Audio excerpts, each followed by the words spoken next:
They're suing me for something I didn't do. It's just the most bullshit thing. And I literally had to pay them a lot of fucking money. Jake Paul and Gervonta Davis canceled. You know, they just decided to pull the plug. Jake Paul has reportedly been hit with a lawsuit from Gervonta Tank Davis after their planned fight was canceled. This is far more than just another boxing headline. It involves money, pride, and reputations taking a serious hit, with the entire situation unfolding in public. What was once expected to be one of the biggest boxing matchups of the year has now turned into a messy and embarrassing saga that continues to create major controversy around both fighters. So that fight that was supposed to go down with Jake Paul and Gervonta Tank Davis in Miami on November 14th is not happening. It has been canceled officially. Months ago, fans were buzzing with excitement as Jake Paul, the outspoken YouTuber turned boxer who vowed to shake up the sport, was set to face Gervonta Davis, one of the most dangerous punchers in boxing. Netflix was behind the event, millions of dollars were on the line, and the entire world was anticipating a fight that promised to blur the boundaries between sport and spectacle, hype and chaos. Because you have someone that we come from two different sides, like, of the world. We still on the same path to get the same thing. Then everything suddenly fell apart. Promotional posters were already out, cameras were ready, and contracts had been signed, only for the fight to be canceled without warning. Just like that, the highly anticipated matchup disappeared. Jake Paul then took to social media, presenting the cancellation as what he described as a bold and heroic decision. One of the most feared punchers in the sport of boxing. He's got a 93% knockout percentage. That's one of the best among current world champions. He called Gervonta a walking piece of garbage, accused him of abusive behavior, and claimed Netflix had pulled the plug on the fight. Jake argued that his company stands for supporting women, and that he couldn't ethically give Tank a platform. The timing, delivery, and dramatic presentation were all designed to portray Jake as the moral hero standing against someone he viewed as dangerous, and for a brief moment, that narrative seemed to work. Gervonta Tank Davis team fights back after Jake Paul canceled the fight, went on a tirade. But the praise didn't last for long. The cheers quickly faded as whispers began spreading, growing louder with every passing hour. It started quietly among people close to the promotion, then intensified within Tank's camp before reaching experienced boxing insiders who had seen this kind of PR strategy play out countless times. I never let myself go there. You know, I'm a fierce competitor. Tank's team is now fighting back, and they're stating that Netflix did not, in fact, cancel the bout. The story Jake Paul had carefully built around the cancellation began to fall apart. Netflix hadn't canceled anything, and according to Gervonta Davis's coach, Kenny Ellis, the fight was still moving forward. Ellis didn't mince words, saying Jake got scared. That single statement sent the entire narrative crashing down. The image of Jake walking away out of courage and principle was suddenly shattered, leaving many questioning whether fear, rather than morality, was really behind the decision. He has made a significant impact on the sport of boxing. He has certainly brought new eyes to the sport. He's done so much in uplifting women's boxing. And then the questions about weight began to surface. The contract reportedly called for 195 pounds, but insiders claimed Jake was nowhere near that mark. He appeared sluggish, drained, and out of shape, raising questions about whether the fighter known for his confidence was suddenly vulnerable.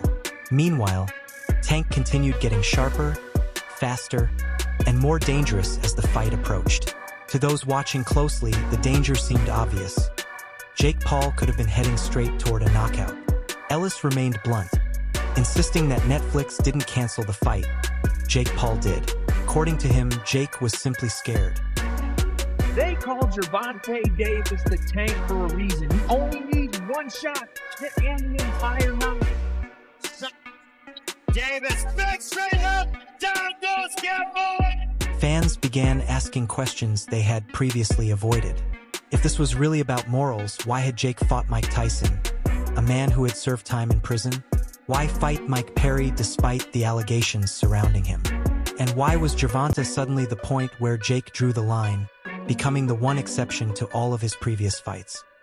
Jake fought a guy who was his age and who was also considered a boxer, and he lost. It just pisses me the fuck off. And then You're good. Take a break. Suddenly, Jake's moral high ground began looking less like courage and more like a smokescreen for panic. Every tweet, Instagram post, and carefully staged statement appeared designed to protect his image, but fans started seeing it as damage control. People began connecting the dots. The speech about standing up for women looked like a PR shield, while the moral outrage seemed more like a perfectly timed exit strategy. Critics argued that fear was driving the entire narrative and that Jake was simply trying to disguise it as virtue. As Ellis's comments continued to spread, the accusations became even louder. Jake Paul wasn't walking away because of morality. He was allegedly running from a fight he believed he couldn't win, and the public was starting to see what was happening behind the scenes. Jake Paul took that and ran with it and then used it as a catalyst to stain Tank's name but not have to fight him. By that point, Jake's reputation was on the line.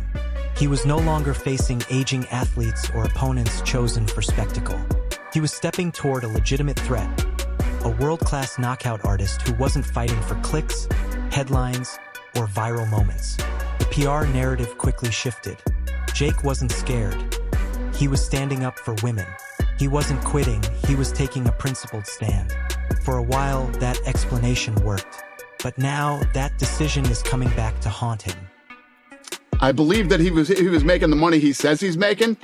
Showtime Boxing wouldn't have gone out of business, and Showtime would have made sure they kept paying him. Gervonta Davis isn't letting the situation slide. He is reportedly suing Jake Paul for defamation and breach of contract, alleging that Jake's statements caused significant damage to his reputation and finances. According to the lawsuit, Davis's team argues that Jake's public moral stance wasn't simply a misunderstanding or an innocent decision, but a deliberate move.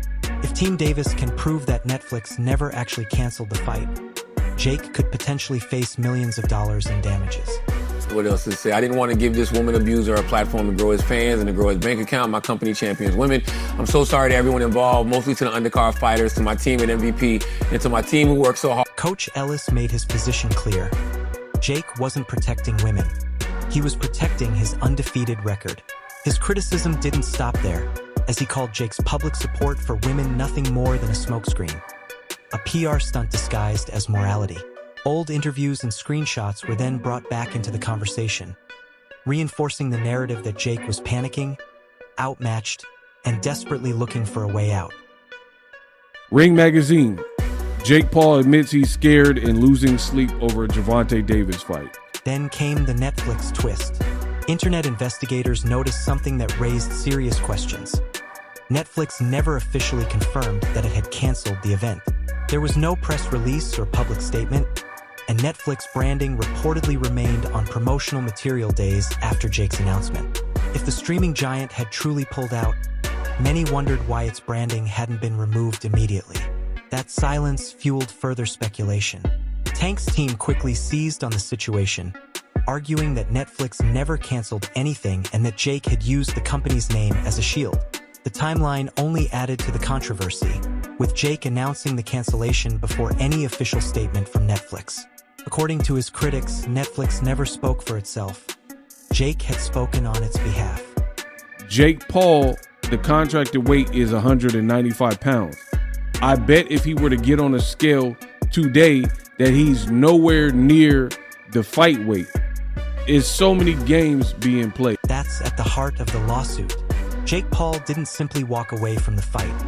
He publicly criticized Tank while presenting himself as morally justified and suggesting that Netflix was responsible for the cancellation. The fallout could involve serious financial consequences, including the fight purse, sponsorship agreements, and promotional rights. Tank's legal team argues that Jake disrupted an entire business operation to protect his image and avoid accountability. Behind the scenes, Jake's team may be working to contain the damage, but this isn't a social media controversy that can simply be deleted. This is a courtroom where facts replace narratives and evidence matters more than online followers or receipts. pull the fight, so don't blame Gervonta Davis accusations. Jake Paul has a far worse track record.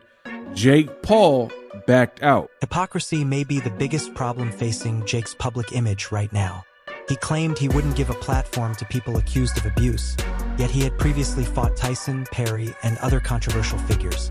Critics argue the timing of his moral stance was simply too convenient. The moment Jake realized he couldn't control the fight, he found a reason to walk away. Tank's team also questioned why Jake suddenly acted shocked by his past, when those issues were already known before the fight was signed. In their view, Jake wasn't blindsided by the situation. He was simply cornered. It was Jake Paul who found a scapegoat kind of and an exit strategy and got to moving. Jake Paul, the man who built an empire around chaos, self-promotion, and spectacle, suddenly positioned himself as the hero when the stakes became real. He built his brand around promoting fights, selling pay-per-view events with confidence, and turning controversy into profit. Yet when faced with Gervonta Davis, a legitimate world-class knockout artist, he claimed the moral high ground. Critics see it as a classic PR strategy. If you can't win the fight, change the story. And that's exactly what they believe happened. Fear was reframed as principle, while retreat was presented as a moral stand. What was portrayed as courage may have actually been a calculated escape. And calculated escapes rarely look heroic when they're placed under scrutiny. He's paying the beater. Oh shit, you're right. Boxing analyst Ego cut through the hype with a brutally honest assessment. He argued that if boxing banned every fighter with a criminal record, there might be no sport left. Boxing isn't about saints. It's about survivors. Legends such as Mike Tyson, Julio Cesar Chavez, Andre Ward, and Floyd Mayweather built their legacies through adversity, poverty, conflict, and difficult circumstances. The ring can forgive mistakes, poor decisions, and moral gray areas, but a courtroom doesn't offer the same kind of forgiveness. With Jake, That it's bullshit. consensual. That's the thing. It's Jake, it's consensual. Two consensual parties, two You didn't women. say that word. No, I'm saying it's consensual. I'm saying these two women. So came he paid together. women to beat on each other. Exactly. Got you. Jake's sudden display of moral courage, putting virtue ahead of violence, seemed completely out of place. The Hollywood-style theatrics felt disconnected from a sport built on grit, blood, and raw, unfiltered reality. Fans noticed it, fighters noticed it, and to many observers, the entire act was becoming increasingly difficult to believe. Also, I was thinking too, maybe Tank isn't used to being the B-side of a fight. B-side. So everybody's working around his schedule, and now When you the A-side, you get to dictate things, you pick who you want, blah, blah, blah. Maybe he's not used to being the B-side. That's the thing. It's Jake, it's consensual. Two consensual parties, two You didn't women. say that word. No, I'm saying it's consensual. I'm saying these two women. So came he together. paid women to beat on each other. Exactly. Every brand that once associated itself with Jake is now forced to consider the potential risks of staying connected to him. The image of the moral hero, gone. The maverick persona, fading fast. Jake Paul may have avoided Gervonta's punches outside the ring, but there is no ring here. No referee, no cheering crowd, just lawyers, contracts, evidence, and the unforgiving pressure of the truth. If the court sides with Tank's team, the financial damages could potentially reach millions. But beyond the money, the biggest blow could be Jake's reputation. His fearless social media persona means little under oath, and the narrative of courage becomes harder to defend when confronted with evidence. The biggest question isn't simply whether Jake lied, but why? Was this ever really about morality, or was it about fear of losing, fear of being exposed, and fear of standing toe-to-toe with a legitimate fighter capable of destroying the carefully built image with one clean punch?